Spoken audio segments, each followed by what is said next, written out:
Hello and good morning everyone. आप सभी लोगों का स्वागत है आपके अपने यूट्यूब चैनल स्टडी ग्लॉस पर। मैं हूं डॉक्टर मोनिका और आज हम 29 अगस्त से रिलेटेड जितने भी इम्पोर्टेंट क्वेश्चन बन सकते हैं उन पर डिस्कशन करने वाले हैं और क्वेश्चन से रिलेटेड जितने भी इम्पोर्टेंट फैक्ट होते हैं साथ में वो भी मैं आपको बताऊंगी। ये हमारा टेलीग्राम चैनल है, यहाँ पर आपको क्विज अवेलेबल हो जाएगी और इस लेक्चर की पीडीएफ भी आपको यहाँ मिल जाएगी। ये आपके लिए आज का मोटिवेशनल कोट है। स्ट्रगल के समय आदमी अकेला होता है लेकिन सफलता में पूरी दुनिया साथ होती है। तो आप अपनी मेहनत को लगातार जारी रखिए, आपको सफलता एक दिन जरूर मिलेगी। तो इसी मोटिवेशनल कोट के साथ में हम स्टार्ट करते हैं आज का सेशन। फर्स्ट नंबर क्वेश्चन है, who will be honoured with the coveted liberty medal 2022? प्रतिष्ठित लिबर्टी मेडल 2022 से किसे सम्मानित किया जाएगा? तो इसका करेक्ट आंसर है ये जो यूक्रेन के राष्ट्रपति है वोलोडिमिर जेलेंस्की, इनको इस अवार्ड से सम्मानित किया जाएगा। डी इसका करेक्ट आंसर है। डिटेल से बात करें तो यूक्रेन के राष्ट्रपति वोलोडिमिर जेलेंस्की को नेशनल कॉन्स्टिट्यूशन सेंटर के द्वारा इस वर्ष के लिबर्टी मेडल के लिए नामित किया गया है और उन्हें रूसी अत्याचार के सामने स्वतंत्रता की वीरतापूर्ण रक्षा के लिए चुना गया है। जेलेंस्की मई 2019 से यूक्रेन के राष्ट्रपति के रूप में ये काम कर रहे हैं। सेकेंड नंबर क्वेश्चन है, who has launched A mobile game app named आजादी Quest to provide information about the unsung heroes involved in the freedom struggle? स्वतंत्रता संग्राम में शामिल गुमनाम नायकों के बारे में जानकारी उपलब्ध करवाने के लिए आजादी केस्ट नामक मोबाइल गेम ऐप को किसने लॉन्च किया है? तो इसका करेक्ट आंसर होगा ये अनुराग ठाकुर के द्वारा ये ऐप जो ऐप है ये लॉन्च किया गया है।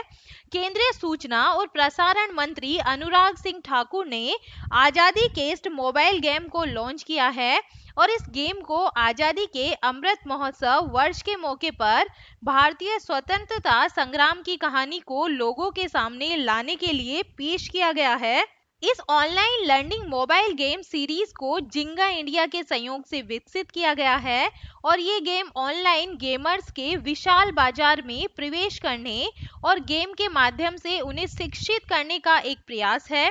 भारत सरकार की विभिन्न शाखाओं ने देश के कोने कोने से गुमनाम स्वतंत्रता सेनानियों के बारे में जानकारी एकत्र की है और आजादी क्वेस्ट गेम इस ज्ञान की सीख को आकर्षक और संवादात्मक बनाने का एक प्रयास है। गेम का कंटेंट सरल लेकिन व्यापक है।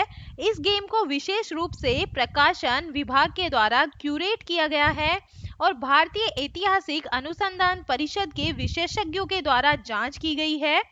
टॉप 5 ऐप्स को हम रिवाइज करें। Which multinational technology company has launched Play Pass subscription for Android device user in India? तो ये गूगल के द्वारा लॉन्च किया गया है। Who has launched Kalam website to support and encourage local literature? तो ये ओम बिरला के द्वारा लॉन्च किया गया है, ये स्पीकर ऑफ लोकसभा है। Which company will launch a super app named New to expand the digital division? तो ये टाटा ग्रुप के द्वारा लॉन्च किया गया ऐप है। Which state has launched a digital online library ई-किताब कोश has been launched in? तो ये जम्मू एंड कश्मीर के द्वारा लॉन्च किया गया है। The police of which state or union territory has become the first police in India to introduce smart card arms license? तो ये दिल्ली पुलिस के द्वारा लॉन्च किया गया है। थर्ड नंबर क्वेश्चन है, Where has Hindustan Petroleum Corporation Limited launched its first cow dung compressed biogas project for green energy and environmental management? Hindustan petroleum corporation limited ने हरित ऊर्जा और पर्यावरण प्रबंधन के लिए अपनी पहली गाय के गोबर से संपीड़ित बायोगैस परियोजना कहां पर शुरू की है? तो इसका करेक्ट आंसर होगा ये राजस्थान के सांचौर के अंदर स्टार्ट हुई है। 20 का करेक्ट आंसर है। एचपीसीएल ने हरित ऊर्जा और पर्यावरण प्रबंधन के लिए प्रतिबद्धता की दिशा में एक उत्कृष्ट कदम के तहत राजस्थान के सांचौर में गोबर से संपीड़ित बायोगैस परियोजना की शुरुआत की है और ये अपशिष्ट से ऊर्जा पोर्टफोलियो के तहत एचपीसीएल की पहली परियोजना होगी। बायोगैस का उत्पादन करने के लिए संयंत्र में हर दिन 100 टन गोबर का उपयोग करने का प्रस्ताव है, जिसका ऑटोमोबाइल ईंधन के रूप में उपयोग किया जा सकता है। इस परियोजना को 1 साल की अवधि में चालू करने का प्रस्ताव है और इस परियोजना का शिलान्यास समारोह राजस्थान के जालोर जिला स्थित सांचौर तहसील के पथमेड़ा ग्राम स्थित श्री गोधाम महातीर्थ पथमेड़ा लोक पुण्यार्थ न्यास में हुआ है और इस समारोह में जैव ईंधन व नवीनीकरण ऊर्जा के ईडी श्री शुभेंदु गुप्ता और एचपीसीएल के वरिष्ठ अधिकारी उपस्थित थे। 4 नंबर क्वेश्चन है, in which state the first case of a virus named tomato flu has been found in India? Bharat में टोमेटो फ्लू नामक वायरस का जो पहला मामला है ये किस राज्य में पाया गया है? तो इसका करेक्ट आंसर होगा ये केरल के अंदर पाया गया है। सी इसका करेक्ट आंसर है। कोरोना वायरस के साथ साथ पिछले कुछ महीने में मंकी पॉक्स नए खतरे के रूप में उभरा है और इसी के बीच अब टोमेटो फ्लू ने भी टेंशन बढ़ा दी है। एक्सपर्ट्स के अनुसार इस बीमारी से सबसे ज्यादा खतरा बच्चों को है। केरल में मई से अब तक टोमेटो फ्लू के 82 मरीज जो है ये मिल चुके हैं। सभी की जो उम्र है ये 5 साल से कम है और अभी दिल्ली एनसीआर में इसके मामले सामने नहीं आए हैं। द लासेंट नाम के प्रतिष्ठित साइंटिफिक जर्नल ने अपनी रिपोर्ट में कहा है कि टोमेटो फ्लू का सबसे पहला मामला केरल के कोल्लम जिले में देखा गया था, जिसके बाद ये पूरे क्षेत्र में फैल गया और मेडिकल टर्मिनोलॉजी में टोमेटो फ्लू या टोमेटो फीवर एक तरह की हैंड, फुट और माउथ की जो है डिजीज ये है। मतलब इसका जो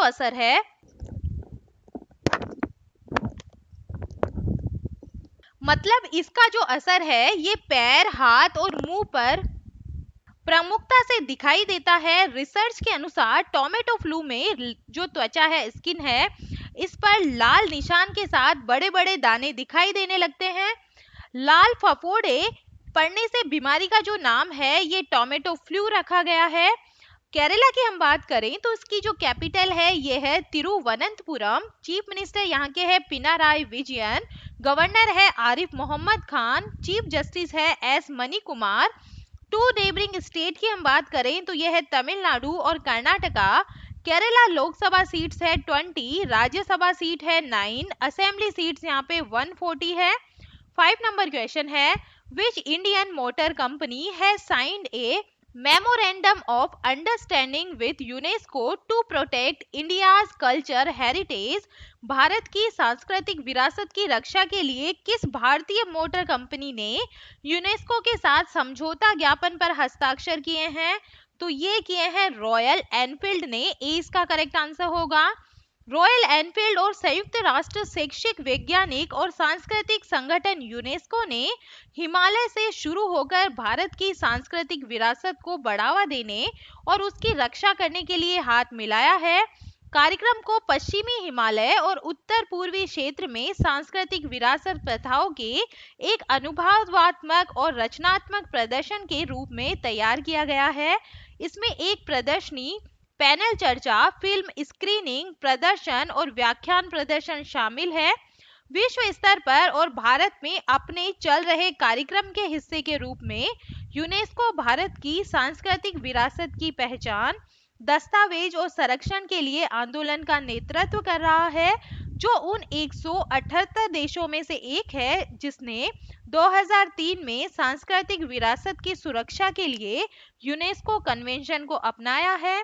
यूनेस्को की हम बात करें, United Nations Educational, Scientific and Cultural Organisation, तो इसकी स्थापना हुई थी 16 नवंबर 1945 को। इसका हेडक्वार्टर पेरिस, फ्रांस के अंदर है और इसके सेक्रेटरी जनरल है एंड्री अजोले। 6 नंबर क्वेश्चन है, who has become the new chairman of defence research and development organisation? रक्षा अनुसंधान एवं विकास संगठन के नए अध्यक्ष कौन बन गए हैं? तो इसका करेक्ट आंसर होगा, ये बन गए हैं डॉक्टर समीर वी कामत बन गए हैं। 20 का करेक्ट आंसर है। डॉक्टर समीर वी कामत को रक्षा अनुसंधान और विकास विभाग के सचिव और रक्षा अनुसंधान विकास संगठन के अध्यक्ष के रूप में नियुक्त किया गया है। और वही वर्तमान सचिव जी सतीश रेड्डी को रक्षा मंत्री का वैज्ञानिक सलाहकार नियुक्त किया गया है। डॉक्टर समीर वी कामत 1 जुलाई 2017 से डीआरडीओ में महानिदेशक नौसेना प्रणाली और सामग्री के रूप में ये सेवा दे रहे हैं। और उनका जो पूरा नाम है यह है डॉक्टर समीर वेंकटपति कामत है। डीआरडीओ की हम बात करें, Defence research and development Organisation की, तो इसकी स्थापना हुई थी 1958 के अंदर। इसका जो हेडक्वार्टर है ये न्यू दिल्ली के अंदर है। Who has developed the Sindhu I satellite, तो इस जो डीआरडीओ है इसने इसको विकसित किया है।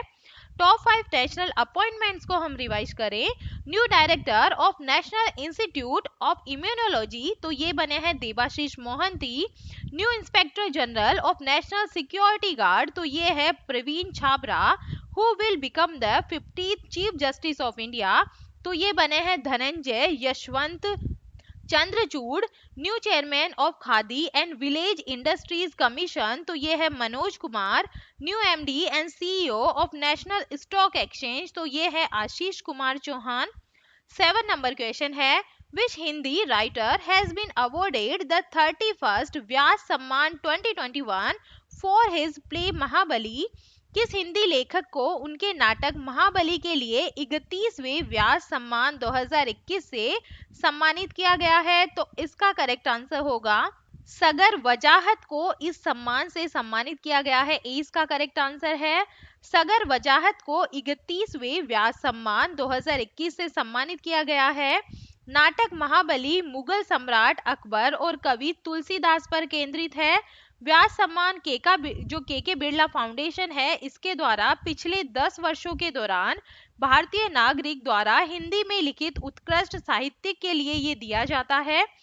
असगर वजाहत को 2009 और 10 में हिंदी अकादमी दिल्ली ने श्रेष्ठ नाटककार के सम्मान से नवाजा था और उन्हें 2014 में नाट्य लेखन के लिए संगीत नाटक अकादमी अवार्ड और 2016 में दिल्ली हिंदी अकादमी के सर्वोच्च श्लाघा सम्मान से भी सम्मानित किया गया था। 8 नंबर क्वेश्चन है, which country has started the world's first train service to run on hydrogen fuel. किस देश ने हाइड्रोजन ईंधन से चलने वाली दुनिया की पहली रेल सेवा शुरू की है? तो इसका करेक्ट आंसर होगा, ये जर्मनी ने स्टार्ट की है। सी इसका करेक्ट आंसर है। जर्मनी पर्यावरण संरक्षण वाली रेल सेवाएं शुरू करने वाला भारत का ये पहला देश बन गया है और उसके राज्य लोअर सैक्सोनी में हाइड्रोजन से चलने वाली यात्री ट्रेन नेटवर्क लॉन्च कर दिया है। 4 साल पहले इसका परीक्षण शुरू हुआ था और हरित रेलवे की दिशा में ये बड़ा कदम है। फिलहाल फ्रांस की कंपनी अल्स्टम की हाइड्रोजन ईंधन से ड्राइव वाली 5 ट्रेनें शुरू की गई है। 140 किलोमीटर रफ्तार सिर्फ एक टैंक में दिन भर चलेगी। जर्मनी पर्यावरण संरक्षण वाली रेल सेवाएं शुरू करने वाला पहला देश बन गया है और साल के आखिर तक ऐसी ट्रेनों की संख्या 14 हो जाएगी और इस ट्रेनों को बनाने के लिए जर्मन रेलवे व अल्स्टम में 93 मिलियन यूरो का समझौता हुआ है। जर्मनी की हम बात करें, Germany is located in the continent of Europe. Capital इसकी बर्लिन है। करेंसी है यूरो। प्रेसिडेंट है Frank Walter Steinmeier. What is the name of the longest river in Germany? तो ये है राइनी रिवर। 9 नंबर क्वेश्चन है, who has won the UNESCO peace prize 2022 for welcoming refugees. शरणार्थियों का स्वागत करने के लिए यूनेस्को शांति पुरस्कार 2022 किसने जीता है? तो इसका करेक्ट आंसर होगा, ये मिला है एंजेला मर्केल को। 20 का करेक्ट आंसर है। फॉर्मर जर्मन काउंसलर ये है। पूर्व जर्मन चांसलर एंजेला मर्केल को शरणार्थियों का स्वागत करने के उनके प्रयासों के लिए 2022 के यूनेस्को शांति पुरस्कार से सम्मानित किया गया है। ज्यूरी के अध्यक्ष और 2018 के नोबेल शांति पुरस्कार विजेता डेनिस मुक्वेगे ने कहा, ज्यूरी के सभी सदस्य 2015 में सीरिया, इराक, अफगानिस्तान, इरिट्रिया से 1.2 मिलियन से अधिक शरणार्थियों का स्वागत करने के उनके साहसी निर्णय से प्रभावित हुए थे और यह वह विरासत है जिसे उन्होंने छोड़ दिया है। सम्मान का नाम आइवरी कोस्ट के पूर्व राष्ट्रपति के नाम पर रखा गया है। आधिकारिक तौर पर फेलिक्स होफोएट-बोगेन यूनेस्को शांति पुरस्कार कहा जाता है और ये 1989 से प्रत्येक वर्ष उन व्यक्तियों, संगठनों या संस्थानों को प्रदान किया जाता है जिन्होंने शांति को बढ़ावा देने, शोध करने या सुरक्षित करने के लिए विशेष प्रयास किए हैं। 10 नंबर क्वेश्चन है, From when will the One Nation One Fertilizer scheme will be implemented across India by the central government to stop the theft and black marketing of fertilizers? केंद्र सरकार के द्वारा उर्वरक की चोरी और काला बाजारी रोकने के लिए एक राष्ट्र एक उर्वरक योजना को पूरे भारत में कब से लागू किया जाएगा? तो इसका करेक्ट आंसर है ये 2 अक्टूबर 2022 से लागू किया जाएगा। ए इसका करेक्ट आंसर होगा। उर्वरकों की जो चोरी है और जो काला बाजारी है इसको रोकने के लिए केंद्र सरकार के द्वारा प्रधानमंत्री जन उर्वरक परियोजना के तहत देश में एक देश एक फर्टिलाइजर योजना लागू करने जा रही है और देश में 2 अक्टूबर 2022 से वन नेशन वन फर्टिलाइजर के तहत सभी तरह के उर्वरक एक ही ब्रांड का नाम भारत से बिकेंगे और एक राष्ट्र एक उर्वरक योजना के तहत उर्वरक कंपनियों को अपने बैग के केवल 1/3 स्थान पर अपना नाम मतलब ब्रांड लोगो और अन्य प्रासंगिक उत्पाद जानकारी प्रदर्शित करने की अनुमति होगी, जबकि शेष जो 2/3 भाग है इस पर भारत ब्रांड और पीएम बीजेपी का लोगो दिखाना अनिवार्य होगा। और इस योजना के अंतर्गत urea, di ammonium phosphate, muriate of potash और एनपीके एक ही ब्रांड के नाम से उपलब्ध होंगे और उर्वरक की बोरियों पर दर्ज लोगों से स्पष्ट होगा कि ये खाद केंद्रीय सब्सिडी वाली है। चलिए 27 अगस्त के एमसीक्यू हम रिवाइज कर लेते हैं। फर्स्ट नंबर क्वेश्चन है, इलेक्ट्रिकल वाहनों के लिए भारत का पहला वन स्टॉप समाधान पोर्टल ऑल थिंग्स ईवी किस बीमा कंपनी ने लॉन्च किया है? तो ये लॉन्च किया है एचडीएफसी एर्गो जनरल इंश्योरेंस के द्वारा। सेकंड नंबर क्वेश्चन है, शंघाई सहयोग संगठन के रक्षा मंत्रियों की बैठक कहां पर आयोजित हुई है? तो इसका करेक्ट आंसर होगा ये हुई है उज्बेकिस्तान की जो राजधानी है ताशकंद, यहाँ पर हुई है। थर्ड नंबर क्वेश्चन है, केंद्रीय विदेश मंत्री एस जयशंकर ने 21 अगस्त 2022 को भारत के साथ राजनयिक संबंधों की 60वीं वर्षगांठ पर किस देश में भारतीय दूतावास का उद्घाटन किया है?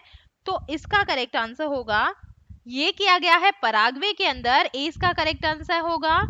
4 नंबर क्वेश्चन है, प्रतिष्ठित fellow of the American academy of neurology पुरस्कार 2022 के लिए किस भारतीय चिकित्सक को चुना गया है? तो इसका करेक्ट आंसर होगा डॉक्टर एन.वी. सुंदराचारी को इसके लिए चुना गया है। सी इसका करेक्ट आंसर है।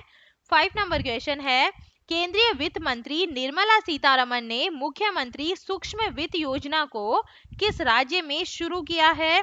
तो इसका करेक्ट आंसर होगा ये शुरू किया गया है नागालैंड के अंदर। 20 का करेक्ट आंसर है। 6 नंबर क्वेश्चन है, प्यू रिसर्च सेंटर द्वारा जारी India sex ratio at birth begins to normalise report के अनुसार वर्ष 2019 और 21 में जन्म के समय भारत का जो लिंगानुपात है ये कितना रहा है? तो ये रहा है 108 रहा है। डी इसका करेक्ट आंसर है। 7 नंबर क्वेश्चन है, प्रधानमंत्री नरेंद्र मोदी ने अमृता नामक एशिया के सबसे बड़े प्राइवेट हॉस्पिटल का उद्घाटन कहां पर किया है? तो इसका उद्घाटन किया गया है फरीदाबाद हरियाणा के अंदर। 8 नंबर क्वेश्चन है, नक्सलवाद की समस्या को जड़ से खत्म करने के लिए भोपाल में आयोजित केंद्रीय क्षेत्रीय परिषद की 23वीं बैठक की अध्यक्षता किसने की है? तो इसका करेक्ट आंसर होगा ये अमित शाह के द्वारा की गई है, union home and corporation minister ये है। 9 नंबर क्वेश्चन है, किस साहित्यकार को उनके हिंदी उपन्यास प्रमेय के लिए साहित्य अकादमी युवा पुरस्कार 2022 प्रदान किया जाएगा? तो इसका करेक्ट आंसर होगा ये दिया जाएगा भगवंत अनमोल को। सी इसका करेक्ट आंसर है। 10 नंबर क्वेश्चन है, राजीव गांधी ग्रामीण ओलंपिक खेल 2022 का जो आयोजन है ये कहाँ पर किया जाएगा? तो इसका करेक्ट आंसर होगा ये राजस्थान के अंदर किया जाएगा, ए इसका करेक्ट आंसर है। और ये था कल का स्टडी ग्लॉस क्वेश्चन। आंगनबाड़ी की व्यवस्था को आगे बढ़ाने के लिए किस राज्य के मुख्यमंत्री ने अडॉप्ट ए आंगनबाड़ी नामक पोर्टल को लॉन्च किया है? तो इसका करेक्ट आंसर होगा ये असम गवर्नमेंट के द्वारा लॉन्च किया गया पोर्टल है, डी इसका करेक्ट आंसर है। और ये है आप लोगों के लिए आज का स्टडी ग्लॉस क्वेश्चन।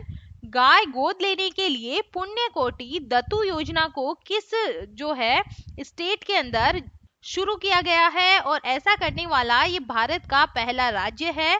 तो इसका आंसर आप मुझे कमेंट सेक्शन में दीजिएगा। ये हमारा टेलीग्राम चैनल है, यहाँ पर आपको क्विज अवेलेबल हो जाएगी और इस लेक्चर की पीडीएफ भी आपको मिल जाएगी। सारे क्वेश्चन क्विज के फॉर्मेट में अवेलेबल आपको होंगे, तो वहां जाकर आप ज्यादा से ज्यादा इनकी प्रैक्टिस कर सकते हैं। आई होप आपको सेशन पसंद आया होगा। अगर पसंद आ रहा है तो इसे लाइक कीजिए, अपने दोस्तों के साथ में शेयर कीजिएगा। तो चलिए मिलते हैं हम एक नए सेशन के साथ में। Thank you.